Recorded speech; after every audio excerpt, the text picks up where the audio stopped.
സ്വാഗതം. നമ്മൾ അറിയാനും പ്രതികരിക്കാൻ ബയോളജിയുടെ ഒന്നാമത്തെ ചാപ്റ്ററായ സെൻസേഷൻസ് ആൻഡ് റെസ്പോൺസ് എന്ന ചാപ്റ്ററിനെ കുറിച്ച് പാഠഭാഗങ്ങളാണ് ചർച്ച ചെയ്തുകൊണ്ടിരുന്നത്. അപ്പോൾ സെൻട്രൽ നെർവസ് സിസ്റ്റത്തിലെ ബ്രെയിൻ, മസ്തിഷ്കം വരെയുള്ള ഭാഗങ്ങൾ കഴിഞ്ഞ വീഡിയോകളിലായിട്ട് നമ്മൾ ചർച്ച ചെയ്ത് കഴിഞ്ഞു, ഡിസ്കസ് ചെയ്ത് കഴിഞ്ഞു. അതിനുശേഷമുള്ള ഭാഗങ്ങളാണ് ഈ ഒരു ക്ലാസ്സിലൂടെ നമ്മൾ മനസ്സിലാക്കാൻ പോകുന്നത്. നമ്മുടെ നാഡീ വ്യവസ്ഥയിലെ തന്നെ സെൻട്രൽ നെർവസ് സിസ്റ്റത്തിന്റെ ഭാഗമായിട്ടുള്ള ബ്രെയിൻ കഴിഞ്ഞ ക്ലാസ്സിൽ നമ്മൾ ചർച്ച ചെയ്ത് കഴിഞ്ഞു. ഇന്ന് നമ്മൾ സുഷുമ്ന അല്ലെങ്കിൽ സ്പൈനൽ കോഡിനെ പറ്റിയാണ് ചർച്ച ചെയ്യാൻ പോകുന്നത്. The spinal cord is the continuation of medulla oblongata. Medulla ഒബ്ലാങ്കേറ്റയുടെ തുടർച്ചയായിട്ട് വരുന്ന ഭാഗമാണ് നമ്മുടെ സ്പൈനൽ കോഡ് അല്ലെങ്കിൽ സുഷുമ്ന എന്ന് പറയുന്നത്. അപ്പോൾ നമ്മൾ ബ്രെയിൻ പഠിച്ചപ്പോഴത്തേക്കിന് ബ്രെയിനിന്റെ പ്രൊട്ടക്ഷന് വേണ്ടിയിട്ട് എന്തൊക്കെ കാര്യങ്ങളായിരുന്നു ഉണ്ടായിരുന്നത് എന്നുള്ള കാര്യമാണ് ആദ്യ ഭാഗത്ത് നമ്മൾ നോക്കിയത്. അതേപോലെ തന്നെ സുഷുമ്നയുടെ സ്പൈനൽ കോഡിന്റെ പ്രൊട്ടക്ഷന് വേണ്ടിയിട്ട് എന്തൊക്കെ കാര്യങ്ങൾ ചെയ്തിട്ടുണ്ടെന്ന് നമുക്ക് ആദ്യമായിട്ട് നോക്കാം. ഞാനൊരു 3 പോയിന്റ്സ് എഴുതിയിട്ടുണ്ട്. First one, spinal cord is protected inside the vertebral column. നമ്മളുടെ നട്ടെല്ലിന് അകവശത്ത് ആയിട്ടാണ് സുഷുമ്ന അല്ലെങ്കിൽ സ്പൈനൽ കോഡ് സംരക്ഷിക്കപ്പെട്ടിരിക്കുന്നത്. നമ്മളുടെ നട്ടെല്ലിന്റെ ഉൾവശത്തു കൂടിയാണ് സുഷുമ്ന കടന്നു പോകുന്നത്. Second one, spinal cord is covered by meninges. നമ്മൾ ബ്രെയിനിന്റെ കാര്യം പറഞ്ഞ പോലെ തന്നെ ബ്രെയിനെ സ്കള്ളിന് ഉള്ളിൽ ഒരു 3 ലേയേഴ്സ് ഉള്ള മെനിഞ്ചസ് എന്ന് പറയുന്ന ആവരണം കൊണ്ട് കവർ ചെയ്തിട്ടുള്ളത് പോലെ തന്നെ ഇവിടെ സുഷുമ്നയും മെനിഞ്ചസ് കൊണ്ട് കവർ ചെയ്തിട്ടുണ്ട്. ഓക്കെ, അപ്പൊ എന്തൊക്കെയാണ് 2 കാര്യങ്ങൾ എന്തൊക്കെയായിരുന്നു? ഒന്ന്, വെർട്ടിബ്രൽ കോളത്തിന്റെ അകത്തായിട്ടാണ് സുഷുമ്ന സ്ഥിതി ചെയ്യുന്നത്, അല്ലെങ്കിൽ വെർട്ടിബ്രൽ കോളം കൊണ്ട് കവർ ചെയ്ത് സുഷുമ്നയെ പ്രൊട്ടക്ട് ചെയ്തിരിക്കുന്നു. അല്ലെങ്കിൽ നട്ടെല്ലിന് അകത്തായിട്ട് സുഷുമ്ന സംരക്ഷിക്കപ്പെടുന്നു. ദെൻ എവിടെ ബ്രെയിനിലുള്ളത് പോലെ തന്നെ സുഷുമ്നയുടെ ചുറ്റും മെനിഞ്ചസ് കൊണ്ടുള്ള ആവരണങ്ങൾ ഉണ്ട്. മൂന്നാമതായിട്ട് നമ്മൾ ബ്രെയിനിന്റെ ഭാഗത്ത് സെറിബ്രോ സ്പൈനൽ ഫ്ലൂയിഡിനെ പറ്റിയാണ് പറഞ്ഞത്. സുഷുമ്നയുടെ ഭാഗമായിട്ട് സെറിബ്രോ സ്പൈനൽ ഫ്ലൂയിഡ് വരുന്നുണ്ട്. അതെവിടേക്കാണ് നമുക്ക് നോക്കാം. The central canal seen in the center of the spinal cord also filled with the cerebrospinal fluid. നമ്മളുടെ മെനിഞ്ചസിന്റെ ലെയേഴ്സിനിടയ്ക്കും ഒപ്പം തന്നെ സെൻട്രൽ കനാൽ എന്ന് പറഞ്ഞു കഴിഞ്ഞാൽ സുഷുമ്നയുടെ ഒരു ക്രോസ് സെക്ഷന്റെ ഫിഗർ ആണ് ഇവിടെ കൊടുത്തിരിക്കുന്നത്. സുഷുമ്നയുടെ ക്രോസ് സെക്ഷന്റെ സെന്ററിൽ കൂടി വരുന്ന ഒരു ചെറിയ ക്യാവിറ്റി ഉണ്ട്. അതിനെയാണ് നമ്മൾ എന്തെന്ന് പറയുന്നത്? സെൻട്രൽ കനാൽ എന്ന് പറയുന്നത്. നമ്മളുടെ മെനിഞ്ചസിന്റെ ലെയേഴ്സിനിടയ്ക്കും ഒപ്പം തന്നെ, അല്ലെങ്കിൽ എന്താണ്, മെനിഞ്ചസിന്റെ സ്ഥലവാളുകൾക്കിടയിലും ഒപ്പം തന്നെ സെൻട്രൽ കനാലിലും എന്ത് നിറഞ്ഞിരിക്കുന്നു? സെറിബ്രോ സ്പൈനൽ ഫ്ലൂയിഡ് അല്ലെങ്കിൽ സെറിബ്രോ സ്പൈനൽ ദ്രവം നിറഞ്ഞിരിക്കുന്നു. അപ്പോൾ സുഷുമ്നയുടെ പ്രൊട്ടക്ഷനുമായിട്ട് ബന്ധപ്പെട്ട് നമുക്ക് 3 കാര്യങ്ങളാണ് പഠിക്കാനുള്ളത്. ആദ്യമായിട്ട് എന്താണ്, എവിടെയാണ് സുഷുമ്ന സംരക്ഷിക്കപ്പെട്ടിരിക്കുന്നത്? അതെവിടെയാണ്? Spinal cord is protected inside the vertebral column. നട്ടെല്ലിന് അകത്താണ് സുഷുമ്ന സംരക്ഷിക്കപ്പെട്ടിരിക്കുന്നത്. ദെൻ ബ്രെയിനിലെ പോലെ തന്നെ 3 ലേയേഴ്സ് ഓഫ് മെനിഞ്ചസ് കൊണ്ട് സുഷുമ്നയെ പൊതിഞ്ഞ് സൂക്ഷിക്കുന്നു. ഒപ്പം തന്നെ ഈ മെനിഞ്ചസിന്റെ ലേയേഴ്സിനിടയ്ക്കും സെൻട്രൽ കനാലിലും സെറിബ്രോ സ്പൈനൽ ഫ്ലൂയിഡും കാണപ്പെടും. സ്പൈനൽ കോഡിന്റെ ചില ഫീച്ചേഴ്സ് അല്ലെങ്കിൽ ഘടനാപരമായിട്ടുള്ള സ്ട്രക്ചറൽ ആയിട്ടുള്ള കുറച്ച് ഫീച്ചേഴ്സ് നമുക്ക് നോക്കാം. White matter seen outside, grey matter seen inside. First point ആണ്. ഇപ്പൊ നോക്കാം, നമ്മൾ ബ്രെയിനിലേക്ക് വരുമ്പോൾ ബ്രെയിനിലെ ഏറ്റവും വലിയ പാർട്ട് ഏതായിരുന്നു? സെറിബ്രം. സെറിബ്രത്തിന്റെ പുറം ഭാഗം ചാരനിറമുള്ള കോർട്ടെക്സും അകം ഭാഗം വെള്ള നിറമുള്ള മെഡുല്ലയും ആണെന്ന് നമ്മൾ പറഞ്ഞിട്ടുണ്ട്. എന്തായിരുന്നു പറഞ്ഞത്? A grey coloured outer cortex and white coloured inner medulla.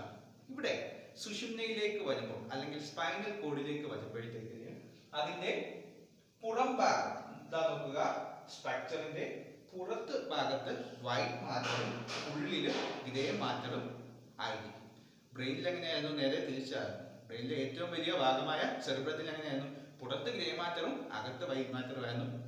ഇനി നമ്മൾ സ്പൈനൽ കോഡിലേക്ക് വരുമ്പോഴത്തേക്കിന് അതിന്റെ പുറം ഭാഗത്ത് വൈറ്റ് മാറ്റർ കൊണ്ട് നിർമ്മിക്കപ്പെട്ടിരിക്കുന്നു. ഉൾവശം എങ്ങനെയാണ്? ഗ്രേ മാറ്റർ കൊണ്ട് നിർമ്മിക്കപ്പെട്ടിരിക്കുന്നു. എന്തായിരുന്നു വൈറ്റ് മാറ്റർ, ഗ്രേ മാറ്റർ എന്നുള്ളത് നിങ്ങൾ ഓർക്കുന്നുണ്ടോ?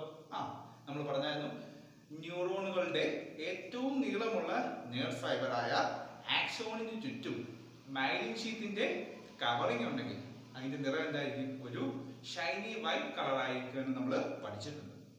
അപ്പോൾ അത്തരത്തിലുള്ള ന്യൂറോണുകളുടെ പുറത്ത് മൈലിൻ ഷീറ്റിന്റെ ആവരണമുള്ള ന്യൂറോണുകൾ കൊണ്ട് നിർമ്മിക്കപ്പെട്ടിട്ടുള്ളതാണ് നമ്മളുടെ സ്പൈനൽ കോഡിന്റെ പുറം ഭാഗം. അകം ഭാഗത്തേക്ക് വരുമ്പോഴത്തേക്കും മൈലിൻ ഷീറ്റിന്റെ കവറിംഗ് ഇല്ലാത്ത ന്യൂറോൺസുകളായിരിക്കും സുഷുമ്നയുടെ അല്ലെങ്കിൽ സ്പൈനൽ കോഡിന്റെ അകം ഭാഗത്ത് കൂടുതലായിട്ട് നമുക്ക് കാണുവാൻ കഴിയുക. Then second point, 31 pairs of spinal nerves arising from spinal cord. നമ്മൾ ഓൾറെഡി നെർവ് സിസ്റ്റം പഠിച്ചപ്പോഴത്തേക്കിന് നെർവ് സിസ്റ്റത്തെ പ്രധാനമായിട്ടും രണ്ടായിട്ടായിരുന്നു നമ്മൾ ഡിവൈഡ് ചെയ്തിരുന്നത്, സെൻട്രൽ നെർവ് സിസ്റ്റവും peripheral nerve system. Central nerve സിസ്റ്റത്തിന്റെ ഭാഗമായിട്ട് ബ്രെയിനും സ്പൈനൽ കോഡുമായിരുന്നു ഉണ്ടായിരുന്നത്, മസ്തിഷ്കവും സുഷുമ്നയുമായിരുന്നു ഉണ്ടായിരുന്നത്. ദെൻ പെരിഫറൽ നെർവ് സിസ്റ്റത്തിന്റെ ഭാഗമായിട്ട് നമുക്ക് ക്രാനിയൽ നെർവ്സും സ്പൈനൽ നെർവ്സും ആയിരുന്നു ഉണ്ടായിരുന്നത്. ക്രാനിയൽ നെർവ്സ് എന്ന് പറയുമ്പോൾ ശിരോനാഡികളും സുഷുമ്ന നാഡികളും. നമ്മൾ പറഞ്ഞു 12 pairs ഓഫ് ക്രാനിയൽ നെർവ്സ് ഉണ്ട്, ഒപ്പം തന്നെ 31 pairs ഓഫ് സ്പൈനൽ നെർവ്സ് ഉണ്ട്. ഈ 31 pairs ഓഫ് സ്പൈനൽ നെർവ്സ് അല്ലെങ്കിൽ 31 ജോഡി സുഷുമ്ന നാഡികൾ ആരംഭിക്കുന്നത് എവിടെ നിന്നാണ്? നമ്മളുടെ സ്പൈനൽ കോഡിൽ നിന്ന് ആണ്. 31 ജോഡി സുഷുമ്ന നാഡികൾ ആരംഭിക്കുന്നത് സ്പൈനൽ കോഡിൽ നിന്ന് ആണ്. Then third point, a dorsal and ventral root join to form a spinal nerve. ഒരു സ്പൈനൽ നെർവ് രൂപപ്പെടുന്നത് ഒരു ഡോർസൽ റൂട്ടും ഒപ്പം തന്നെ ഒരു വെൻട്രൽ റൂട്ടും ചേർന്നിട്ടാണ്. ഒരു ഡോർസൽ റൂട്ടും ഒരു വെൻട്രൽ റൂട്ടും ചേർന്നിട്ടാണ് ഒരു സ്പൈനൽ നെർവ് ആരംഭിച്ചിരിക്കുന്നത്. എന്താണ് ഡോർസൽ റൂട്ട്, എന്താണ് വെൻട്രൽ റൂട്ട്? സംവേദ ആവേഗങ്ങളെ എന്ന് പറഞ്ഞു കഴിഞ്ഞാൽ സെൻസറി ഇമ്പൾസിനെ സുഷുമ്നയിലേക്ക് എത്തിക്കുന്ന വഴി, അതിനെയാണ് നമ്മൾ എന്തെന്ന് പറയുന്നത്? Dorsal root. അല്ലെങ്കിൽ സെൻസറി ഇമ്പൾസിനെ എങ്ങനെയാണോ സ്പൈനൽ കോഡിലേക്ക് എത്തിക്കുന്നത് ആ വഴിയാണ് നമ്മൾ എന്തെന്ന് പറയുന്നത്? Dorsal root. ദെൻ പ്രേരക ആവേഗങ്ങളെ, മോട്ടോർ ഇമ്പൾസിനെ സുഷുമ്നയിൽ നിന്ന് സ്പൈനൽ കോഡിൽ നിന്ന് നമ്മളുടെ ഡിഫറെന്റ് ബോഡി പാർട്സിലേക്ക് എത്തിക്കുന്നത് ഇതുവഴിയായിരിക്കും? വെൻട്രൽ റൂട്ടിൽ കൂടി ആയിരിക്കും. സ്പൈനൽ കോഡിന്റെ സ്ട്രക്ചറൽ ഫീച്ചേഴ്സ് ആയിട്ട് നമ്മൾ 3 കാര്യങ്ങളാണ് പ്രധാനമായിട്ടും പഠിച്ചത്. അല്ലെങ്കിൽ സുഷുമ്ന നാഡിയുടെ ഘടനാപരമായ സവിശേഷതകളായിട്ട് 3 പോയിന്റുകൾ നമ്മൾ പഠിച്ചു കഴിഞ്ഞു. ഒന്നാമതായിട്ട് നമ്മൾ പറഞ്ഞത് പുറത്ത് വൈറ്റ് മാറ്റർ, അകത്ത് ഗ്രേ മാറ്റർ. സ്പൈനൽ കോഡിന്റെ പുറം ഭാഗം വൈറ്റ് മാറ്ററാൽ നിർമ്മിക്കപ്പെട്ടിരിക്കുന്നു, അതിന്റെ ഉൾവശം ഗ്രേ മാറ്ററാൽ നിർമ്മിക്കപ്പെട്ടിരിക്കുന്നു. ദെൻ സെക്കൻഡ് ആയിട്ട് നമ്മൾ പറഞ്ഞത് എന്താണ്? 31 pairs of spinal nerves arising from spinal cord. 31 ജോഡി സുഷുമ്ന നാഡികളും സുഷുമ്നയിൽ നിന്ന് ആരംഭിക്കുന്നു. മൂന്നാമതായിട്ട് നമ്മൾ പറഞ്ഞത് 2 വഴികളെ കുറിച്ചാണ്. അല്ലെങ്കിൽ സ്പൈനൽ നെർവ്സ് എന്ന് പറഞ്ഞു കഴിഞ്ഞാൽ ഒരു ഡോർസൽ റൂട്ടും ഒരു വെൻട്രൽ റൂട്ടും ചേർന്നാണെന്ന് നമ്മൾ പറഞ്ഞു. എന്തിനു വേണ്ടിയിട്ടുള്ളതാണ് ഡോർസൽ റൂട്ട്? നമ്മളുടെ ശരീരത്തിന്റെ വിവിധ ഭാഗങ്ങളിൽ ഉണ്ടാകുന്ന സ്റ്റിമുലസിനെ, ഉദ്ദീപനങ്ങളെ സുഷുമ്നയിലേക്ക് എത്തിക്കുന്നത് ഏതുവഴിയായിരിക്കും? ഡോർസൽ റൂട്ട് വഴിയും. ദെൻ മോട്ടോർ ഇമ്പോൾസസിനെ സുഷുമ്നയിൽ നിന്ന് അല്ലെങ്കിൽ സ്പൈനൽ കോഡിൽ നിന്ന് നമ്മളുടെ ഡിഫറെന്റ് ബോഡി പാർട്സിലേക്ക് എത്തിക്കുന്നത് ആരാണ്? ഇതുവഴിയാണ്, വെൻട്രൽ റൂട്ട് വഴിയും ആണ്. What are the functions of spinal cord? അല്ലെങ്കിൽ സ്പൈനൽ കോഡിന്റെ സുഷുമ്നയുടെ ധർമ്മങ്ങൾ എന്തെല്ലാം? Impulse from different body parts of the body are transmitted to and from the brain through the spinal cord. ശരീരത്തിന്റെ വിവിധ ഭാഗത്തിൽ ഉണ്ടാകുന്ന ഉദ്ദീപനങ്ങളെ, സ്റ്റിമുലസിനെയൊക്കെ തന്നെ നമ്മളുടെ ബ്രെയിനിലേക്ക് എത്തിക്കുന്നതും തിരിച്ച് ബ്രെയിനിൽ നിന്നുള്ള നിർദ്ദേശങ്ങളെ ഡിഫറെന്റ് ബോഡി പാർട്സിലേക്ക് ട്രാൻസ്മിറ്റ് ചെയ്യുന്നത് ഇതുവഴിയാണ്? സുഷുമ്നയിലൂടെ അല്ലെങ്കിൽ സ്പൈനൽ കോഡിൽ കൂടി ആണ്. അത് അതിന്റെ ഒന്നാമത്തെ ഏറ്റവും പ്രധാനപ്പെട്ട ഒരു ഫംഗ്ഷൻ ആണ്. എന്തുകൊണ്ടായിരിക്കും അത് പറഞ്ഞത്? സുഷുമ്നയോട് ബന്ധപ്പെട്ടിട്ട് ഒരു 31 pairs ഓഫ് സ്പൈനൽ നെർവ്സ് ഉണ്ട്. അതായത് 31 ജോഡി സുഷുമ്ന നാഡികളുണ്ട്. ആ നാഡികളിൽ കൂടി വരുന്ന സന്ദേശങ്ങളെ അല്ലെങ്കിൽ അത്തരത്തിൽ വരുന്ന ആവേഗങ്ങളെ, ഉദ്ദീപനങ്ങളെ ബ്രെയിനിലേക്ക് എത്തിക്കുന്നത് ഇതുവഴിയായിരിക്കും? സുഷുമ്നയിൽ കൂടി ആയിരിക്കും. ഒപ്പം തന്നെ ബ്രെയിനിന്റെ നിർദ്ദേശങ്ങൾ സുഷുമ്നയിൽ കൂടി ആയിരിക്കും ആ ഡിഫറെന്റ് ബോഡി പാർട്സിലേക്കും എത്തിക്കുന്നത്. Then second one, it coordinates the repeated movements like walking, running, etc. സുഷുമ്നയുടെ തന്നെ ഏറ്റവും പ്രധാനപ്പെട്ട ഒരു ഫംഗ്ഷൻ ആയിട്ട് നമുക്ക് പറയാൻ പറ്റുന്ന ഒരു കാര്യമാണ് ശരീരത്തിൽ നടക്കുന്ന ആവർത്തന ചലനങ്ങളെ, അതായത് നമ്മൾ നടക്കുമ്പോഴും ഓടുമ്പോഴും അങ്ങനെയുള്ള കാര്യങ്ങളെല്ലാം ഏകോപിപ്പിക്കുന്നത്, കോർഡിനേറ്റ് ചെയ്യുന്നത് ആരായിരിക്കും? നമ്മളുടെ സ്പൈനൽ കോഡായിരിക്കും. പ്രധാനമായിട്ടും അപ്പം 2 ഫംഗ്ഷൻസ് ആണ് നമുക്ക് സുഷുമ്നയുമായിട്ട് സ്പൈനൽ കോഡുമായിട്ട് ബന്ധപ്പെട്ട് പറയാനുള്ളത്. ഒന്ന്, ഡിഫറെന്റ് ബോഡി പാർട്സിൽ ഉണ്ടാകുന്ന ഉദ്ദീപനങ്ങളെ, ഇമ്പൾസിനെ എവിടേക്ക് എത്തിക്കണം? ബ്രെയിനിലേക്ക് എത്തിക്കണം. ഒപ്പം തന്നെ ബ്രെയിനിന്റെ നിർദ്ദേശങ്ങളെ ഡിഫറെന്റ് ബോഡി പാർട്സിലേക്ക് എത്തിക്കണം. അത് ആരിലൂടെയാണ്? സുഷുമ്നയിലൂടെയാണ്. അത് സുഷുമ്നയുടെ ഏറ്റവും പ്രധാനപ്പെട്ട ഒരു ഫംഗ്ഷനാണ്. ദെൻ സെക്കൻഡ് വൺ എന്തായിരുന്നു? ആവർത്തിച്ച് നടക്കുന്ന പ്രവർത്തനങ്ങളെ കോർഡിനേറ്റ് ചെയ്യുന്ന ആരാണ്? സുഷുമ്ന ആണ്. അപ്പോൾ സ്പൈനൽ കോഡുമായിട്ട് ബന്ധപ്പെട്ട് നമ്മൾ പ്രധാനമായിട്ട് 3 കാര്യങ്ങളാണ് പഠിച്ചത്. ഒന്ന് എന്തായിരുന്നു? സ്പൈനൽ കോഡിന്റെ പ്രൊട്ടക്ഷൻ. എവിടെയായിരുന്നു അത് പ്രൊട്ടക്ട് ചെയ്യപ്പെടുന്നത്? Inside the vertebral column. നട്ടെല്ലിന് ഉള്ളിലായിരുന്നു സുഷുമ്ന സംരക്ഷിക്കപ്പെട്ടിരുന്നത്. ഒപ്പം തന്നെ 3 ലേയേഴ്സ് ഓഫ് മെനിഞ്ചസ് കൊണ്ട് അതിനെ ആവരണം ചെയ്യപ്പെട്ടിട്ടുണ്ട്. സെൻട്രൽ കനാലിലും ഒപ്പം തന്നെ ഈ മെനിഞ്ചസിന്റെ ലേയേഴ്സിനിടയ്ക്കും എന്തുണ്ട്? Cerebro spinal ജവമുണ്ട്. സംരക്ഷണവുമായി ബന്ധപ്പെട്ട അത്തരത്തിലുള്ള 3 പോയിന്റ്സ് നമ്മൾ പറഞ്ഞത്. അതിന്റെ സ്ട്രക്ചറൽ ആയിട്ടുള്ള ചില ഫീച്ചേഴ്സ് പറഞ്ഞായിരുന്നു. എന്തൊക്കെയായിരുന്നു? പുറം ഭാഗത്ത് എന്താണ്? വൈറ്റ് മാറ്റർ ആണ്. അകം ഭാഗത്ത് ഗ്രേ മാറ്റർ ആണ്. ഒപ്പം തന്നെ 31 പെയർസ് ഓഫ് സ്പൈനൽ നെർവ്സ്, 31 ജോഡി സുഷുമ്ന നാഡികൾ ഇവിടെ നിന്നാണ് ആരംഭിക്കുന്നത്? സുഷുമ്നയിൽ നിന്നാണ്. അവിടെ ഡോർസൽ റൂട്ട് എന്താണ്, വെൻട്രൽ റൂട്ട് എന്താണ് എന്ന് നമ്മൾ ഡിസ്കസ് ചെയ്തു. ദെൻ അതിന്റെ ഫംഗ്ഷൻസിലേക്ക് വരുമ്പോഴത്തേക്കിന് ശരീരത്തിന്റെ പല ഭാഗത്തുണ്ടാകുന്ന ഇമ്പൾസിനെ ബ്രെയിനിലേക്ക് എത്തിക്കുക, ബ്രെയിനിന്റെ നിർദ്ദേശങ്ങളെ ഡിഫറെന്റ് ബോഡി പാർട്സിലേക്ക് എത്തിക്കുക എന്നൊക്കെ സുഷുമ്നയുടെ ഒരു പ്രധാന ഫംഗ്ഷനാണ്. ഒപ്പം തന്നെ ആവർത്തിച്ച് നടക്കുന്ന പ്രവർത്തനങ്ങളെ എന്ത് ചെയ്യുക? കോർഡിനേറ്റ് ചെയ്യുക. Reflex action.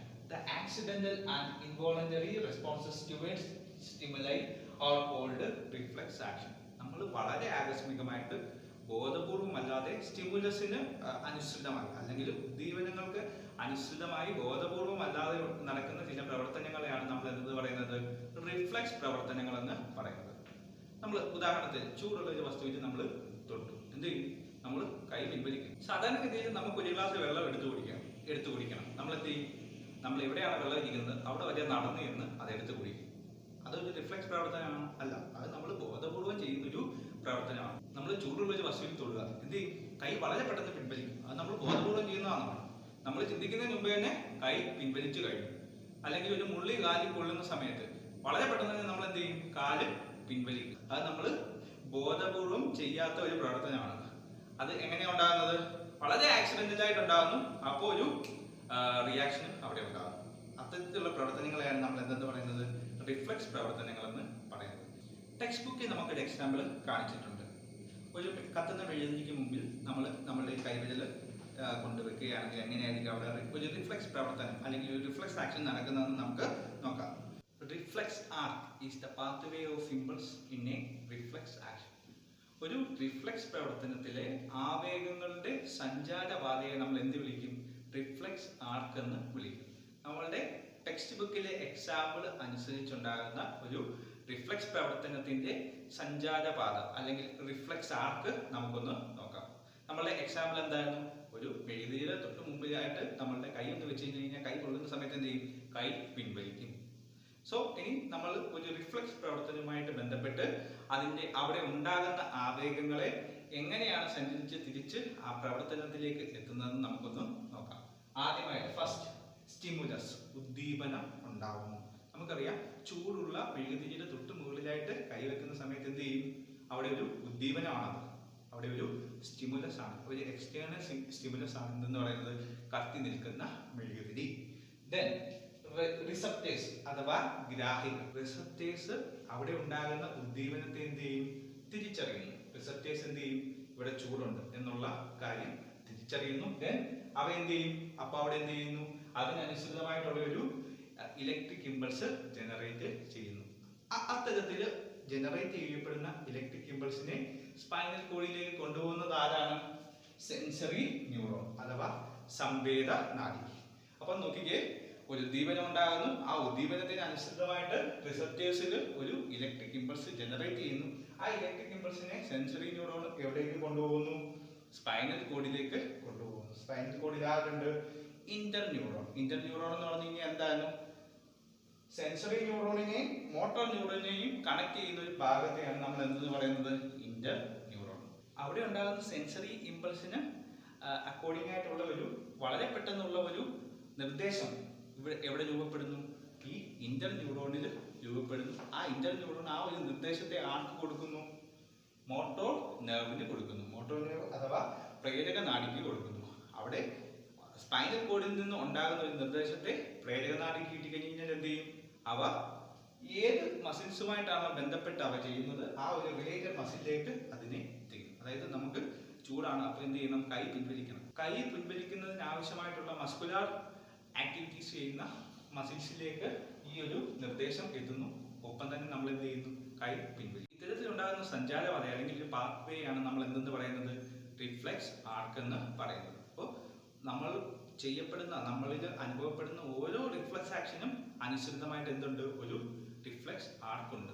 Okay, spinal cord act as the centre of reflex action. Spinal cord ആണ് റിഫ്ലെക്സ് പ്രവർത്തനങ്ങളുടെ ഒരു സെന്റർ ആയിട്ട് ആക്ട് ചെയ്യുന്നത്, അല്ലെങ്കിൽ നമ്മുടെ സുഷുമ്നയാണ് റിഫ്ലെക്സ് പ്രവർത്തനങ്ങളുടെ സെന്റർ ആയിട്ട് ആക്ട് ചെയ്യുന്നതെന്ന് പറയാം. പക്ഷെങ്കിൽ നമ്മളുടെ കണ്ണിലേക്ക് ശക്തിയേറിയ ഒരു പ്രകാശം അടിക്കും. ആ സമയത്ത് നമ്മൾ എന്ത് ചെയ്യും? കണ്ണ് പെട്ടെന്ന് അടയ്ക്കും. അല്ലെങ്കിൽ കണ്ണിലേക്ക് എന്തെങ്കിലും ഒരു സാധനം ഒരു ഈച്ച വരുന്ന സമയത്താണെങ്കിൽ നമ്മൾ എന്ത് ചെയ്യും? കണ്ണ് പെട്ടെന്ന് അടയ്ക്കും. അത് സ്പൈനൽ കോഡാണോ നിയന്ത്രിക്കുന്നത്?